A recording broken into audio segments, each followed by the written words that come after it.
Spiritual living well, this is our last dimension of energy. Spiritual living well is our higher purpose. I first met Bob in Glasgow, and I was fascinated by the Parkinson's quilt project. It's an incredible quilt that people all around the world have made and put together this incredible quilt. My personal favorite is the Live in La Vida, I can't even say it. Live in La Viva Dopa. It's Live in La Vida Dopa inside, you know that song? That's my personal favorite. But it's got to do with you folks. The spiritual living well, serving something greater than yourself, is a life journey. And it's the only thing that I can think of spiritually that will take you beyond what you've got. And to share with you some thoughts and ideas around this, I want to reflect back to the World War II when there was a concentration camps. Because having Parkinson's is like being in a jail. The prison walls might close in on you, the doors might become a little darker, and you might feel a little bit of a cramping, a confining, if you will, because of the physicalness of the condition. And there's windows of hope, there's rays of hope, there's research, incredible stuff that's happening with Dr. Honey and all that stuff, all the stuff we talked about yesterday. But the truth is, the people that make it out of jail are the people that have the mindset of serving something greater than themselves. My reference book for this is a book by Viktor Frankl. It's called Man's Search for Meaning. And he was a psychologist in concentration camps, a Jewish psychologist in concentration camps. And he wanted to know why some people, who were all fed the same and treated the same, why some people survived concentration camps and other people perished when they were given exactly the same conditions. And he found out that the only reason that people made it out of the concentration camps by the time the Allies come to pick them up was because they had something beautiful still left to do. They had something beautiful still left to do. One guy was a violinist, he wanted to play a concert. One lady had a garden, she wanted to weed a garden. They had something beautiful left to do, something greater than themselves left to do. So I want to echo what Bob said earlier about getting involved. Share. Super walks, support groups, research, families. Getting involved in research is fantastic. And educate the public. The public's pretty good about what's going on. Speak up, advocate, agitate democracy, and sign the pledge, folks. There's a 1 million per signature pledge that's being waited for. There's a 1 million, they're asking for 1 million signatures on the Parkinson's Pledge by 2013 when the Parkinson's Congress goes to Montreal. Go online, parkinsonspledge.org. Send your friends, send everybody you can, sign the pledge. Let's get 1 million hits in 3 years. Can we do that? Why not? Get your church groups involved, get your social groups involved, get everybody sign the pledge, and the pledge is very political and very edgy. And finally, folks, create. Always create something that's a beautiful gift greater than you. Because when you create, you celebrate a wonderful quote, and it goes something like this. We had that wonderful pianist last night. He's obviously good with the piano, but I want to share with you the fact of life, folks, that everyone, and I mean everyone, has an instrument to bring to the vast orchestra of humanity. Whatever your instrument is, keep playing strong and celebrate your dash. Have you seen the dash poem? The dash is that little thing that we call life, right? I read of a man who stood to speak at the funeral of a friend. He referred to the dates on her tombstone from the beginning to the end. He noted that first came the date of her birth, and he spoke the following date with tears. But he said that what mattered most was the dash between those years. For that dash represents all the time that she spent alive on earth. And now only those who loved her know what that little line is worth. For it matters not how much we own, the cars, the house, the cash. What matters is how we live and love, and how we spend our dash.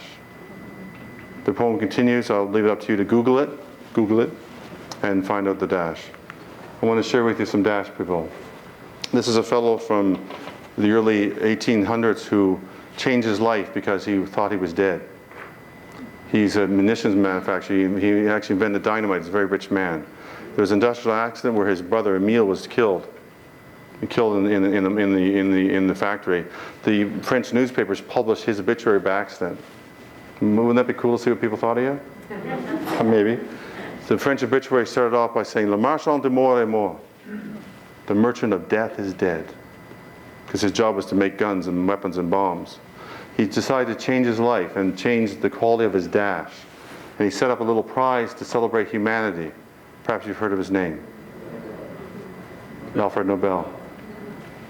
Here's a pretty cool dash.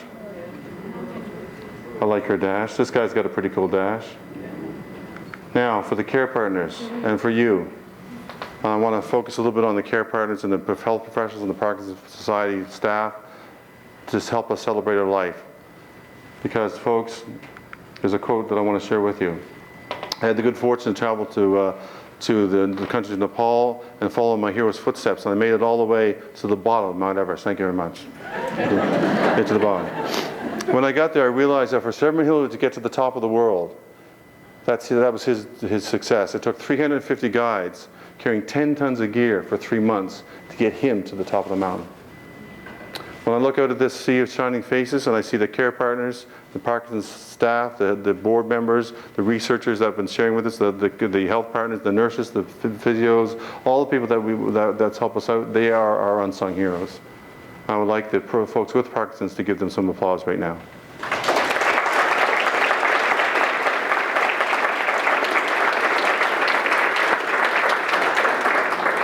Because folks, even though you might get paid, and even though you chose this to be a calling, it's true that you make a living by what you get, but you make a life by what you give. So thank you so much on behalf of me and all of us for giving out to us the hope and possibilities of a future with or without Parkinson's. Physically, as Lady Godiva says, I'm drawing near to my close. Physically, lighten up.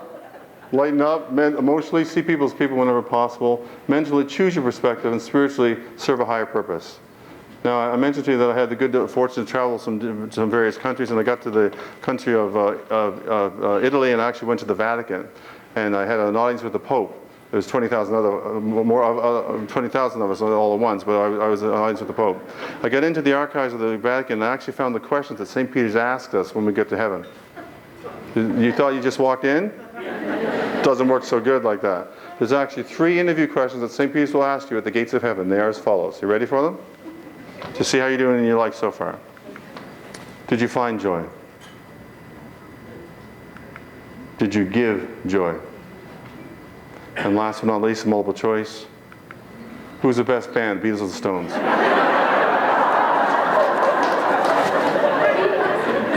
Stones, Beatles, yeah. I think they're both right answers, so that's okay. Folks, it's been a great honor to share with you. I want to close off with this little card. Please take this card home as a gift from me to you. Thank you so much for inviting me out here. I want to close with this quote, so that'll be my final thoughts. And we're just a titch over time, but people can still check out, I'm sure. Okay? I want to close with this card. Please take it home. If there's extras on the table, take it to give to a friend. Extra noses, take to give to a friend. Extra anything, take to give to a friend. Don't forget to download the goodies on the website as well.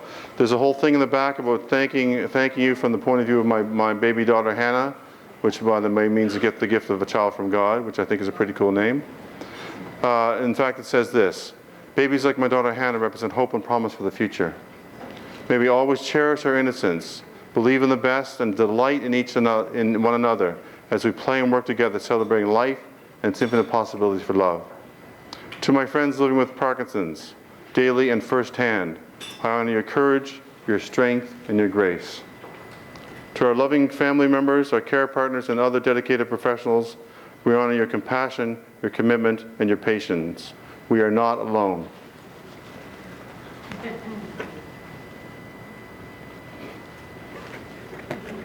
It's kind of beautiful, isn't it? Yes, I'm a guy who cries, it's true. We're not alone. Thank you for being our unsung heroes. So let me share with, yeah, okay, I'm good. Let me share with you this closing quote. This is my dedication quote to everybody for coming out today. Success by Walpole Emerson. Success is to laugh often and much, to win the respect of intelligent people and the affection of children, to earn the appreciation of honest critics and endure the betrayal of false friends,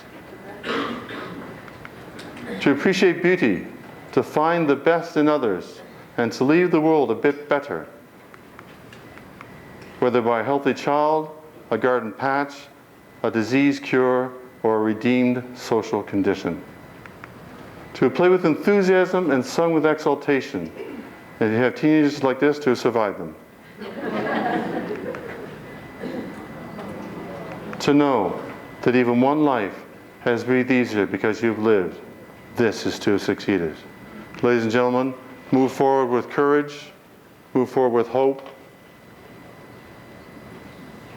But most of all, move forward together. Thank you.